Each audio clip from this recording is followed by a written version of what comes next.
protected herself?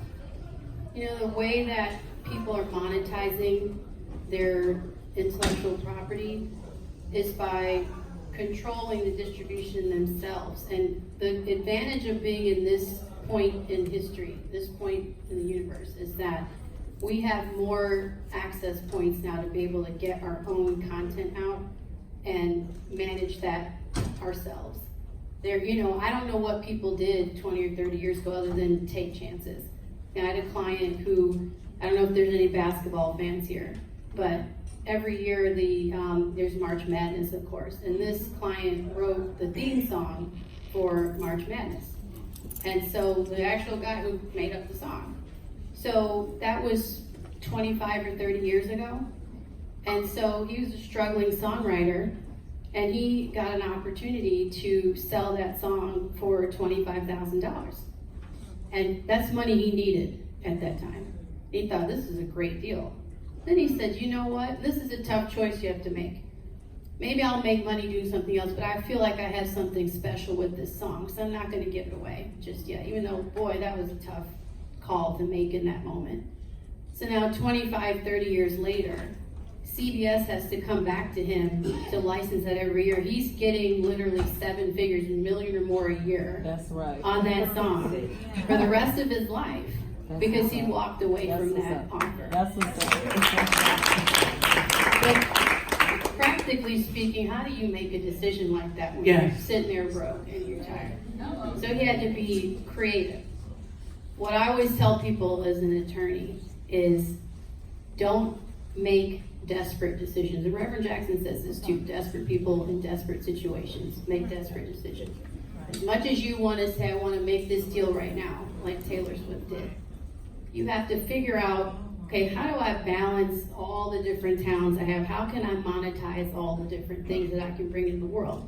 So the problem is if you make that quick decision in that moment, it can cost you for the rest of your life. That's the one thing I wish that music creators could focus more on. Like, people need to tell them, hey, let's figure out ways to monetize all the things that you bring into the world. Because if you just make that one bad deal, that would impact the rest of your life. So don't allow yourself to be backed into a wall. Say, no, look, I am bringing value. This is my talent, my creation. I own this copyright. I'm keeping this mastered. And you're starting to see artists now pushing back on that. You see Prince, who, you know, obviously he's one of the better known people who held on his publishing. I was representing him for a while. He is the example of a person that says, you know what, I'm just going to keep, you know, he put the slave thing on his cheek, whatever. But he made the point, like, okay, I've got to fight through this and figure out how do I keep the ownership. So don't allow yourself to be backed into a wall and say, okay, let me just make this quick decision because it's going to make me some money right now, because you cost yourself millions later. And I think that's what happened. Of course, there's a lot on Twitter now about the specific circumstance with her that she's saying, you know, I've signed a deal with the devil, whatever. But I think the key is, because we're in a social media age, you look at like what Chance did, they are putting their own content out.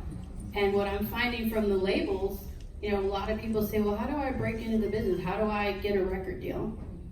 You know what the labels are telling you? You have to practically be famous already by the time you get to them. For sure.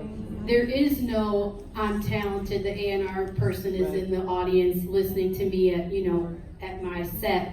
They're going to discover me and offer me a deal. Right. Most people have to basically make themselves famous, create an audience, put content out there, perform publicly. So by the time you get to the label, you did all the work.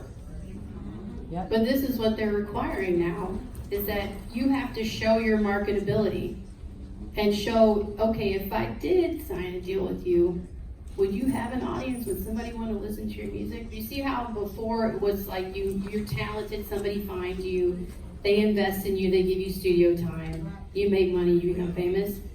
That is not the industry right now. Right. You have to do all the legwork yourself as the artist, get out there. But what comes with that is, okay, you can manage your own talent, manage your own intellectual property. You decide what gets out there.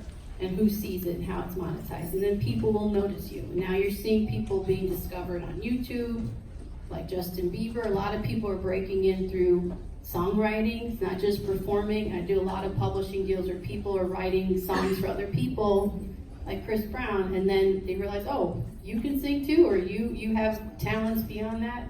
Let me make you the star. And that's the path now. It's you taking charge of your own careers and you trying to control that as much as possible.